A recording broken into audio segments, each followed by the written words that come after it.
The abbey stands in watch above them, its towers silvered by the moon, its walls holding the memory of tonight's prayers.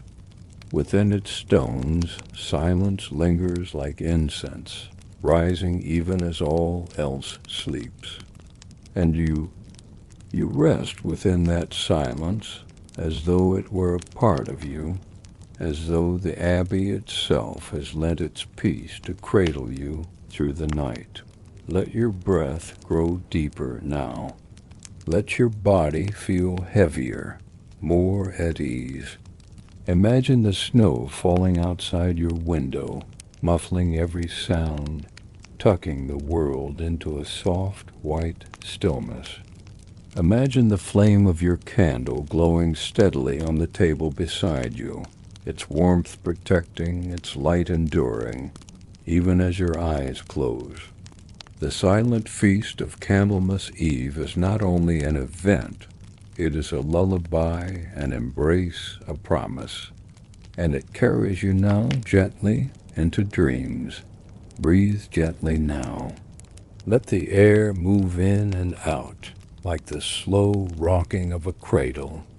Feel the weight of your body sinking into rest as the story carries you further into the hushed hours of Candlemas night. The village is wrapped in silence. From the abbey's towers down to the humblest cottage, all is still beneath the veil of snow. The silent feast has ended, but its presence lingers like a fragrance that clings even after the candle has gone dark. Inside the cottage where you rest, the hearth glows low, embers pulsing with a slow rhythm. The warmth spreads gently through the room, keeping the cold at bay. Shadows move softly along the walls, stretching and curling like tired spirits settling into slumber. You hear the faint creak of timbers as the house adjusts to the night air. The sound is not unsettling. It is steady, like the heartbeat of the home. Above, the roof groans gently beneath its blanket of snow, each shift of weight releasing the softest sighs. The family has drifted into sleep. The child on the bench breathes evenly, his small chest rising and falling in time with the glow of his candle lantern. The woman, wrapped in a heavy woolen shawl, rests near the hearth, her head bowed, her hands folded, as though she fell asleep mid-prayer. The elder sits in a chair, his carving knife set aside, the half-finished piece of wood resting on his lap. His eyes are closed, his face peaceful in the firelight. Only you remain awake a little longer, listening, watching, feeling. The silence of Candlemas has touched you deeply, settling not only around you but within you. Each breath feels as though it carries light.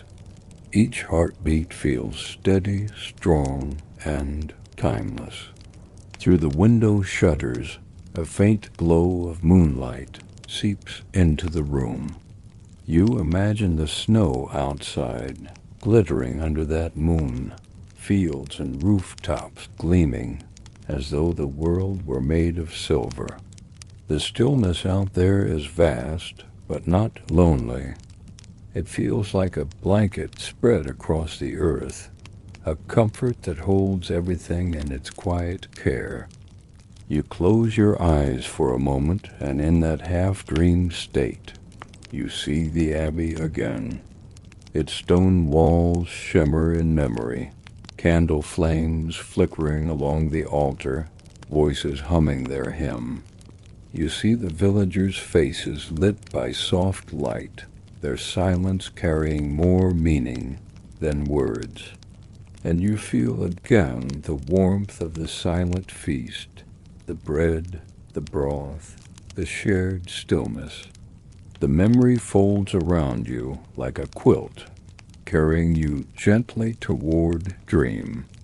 But before you slip fully away, you sense something more.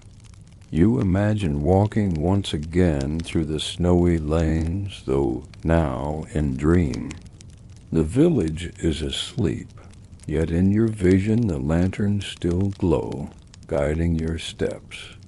You move toward the abbey, drawn by the memory of its silence. The great doors stand ajar, though no one remains within. The candles are gone, their flames extinguished, yet the air still hums with presence. As you enter, the hush embraces you once more. You feel it in the stones, in the rafters, in the wooden pews worn by generations of prayer. Even without flame, the abbey is alive with memory, with stillness, with reverence. You walk slowly toward the altar, your footsteps soft, your breath steady. The altar is bare now, but you place your hand upon it, and in your mind the candles flicker back to life. Dozens of flames rise in unison, their light golden, their glow steady. They do not burn to consume. They burn to comfort, to guide, to remind. Standing there, you realize that the silent feast is not only about this night or this abbey, or even this village. It is about the silence carried within every soul, the inner flame that glows even in the coldest winters. It is about hope that does not waver, light that cannot be extinguished. You bow your head in gratitude, and as you do, the vision begins to fade. The candles blur into soft golden mist. The abbey dissolves into shadow and silence, and you find yourself once again in the cottage, the hearth glowing low, the night holding you in its embrace. Your body feels heavy now, ready for rest. The sounds around you, the crackle of fire, the creak of timbers, the faint sigh of wind outside, are like lullabies, drawing you deeper into calm. Let your breath slow even more. Let each inhale feel like drawing in light, and each exhale like releasing all burdens. Imagine the warmth of the silent feast resting in your chest, glowing gently, steady, and eternal. You are safe here. You are warm here. The night will keep you. The silence will guide you.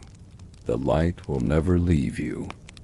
And so you drift further and further still, into sleep, into dream, into the quiet arms of Candlemas Eve. Relax now. Breathe in slowly, and let it out even slower. Feel the weight of your eyelids, the heaviness of your body, the way your thoughts begin to soften like snowflakes melting on warm stone. Our story drifts onward, carried on the hush of midnight. The cottage is still, but the dream world within it begins to unfold.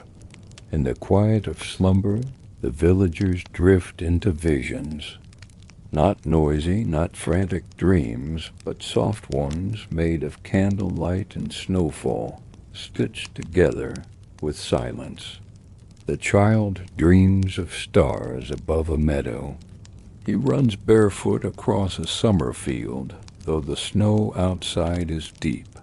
In his dream, bees hum lazily near golden hives, their wax glistening like sunlight caught in honey. His laughter is silent, but his joy glows bright, as if the feast of light has entered his very being.